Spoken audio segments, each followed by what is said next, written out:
Good morning. संपला आता पाऊस. ये बाहेर आता. किती घाबरतो त्या पावसाला. हो नाही, बाहेर नाही यायचं. हो आज तुम्ही पहिल्यांदा एवढा जोराचा पाऊस पाहिला. हो तर दुडूला बाहेरच येत नाही.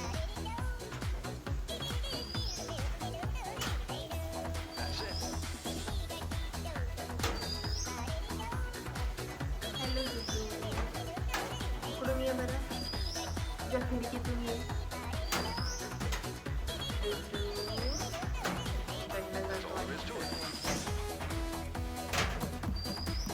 हॅलो, कसं आलं? तुझ्या खिडकीतून आलं तू.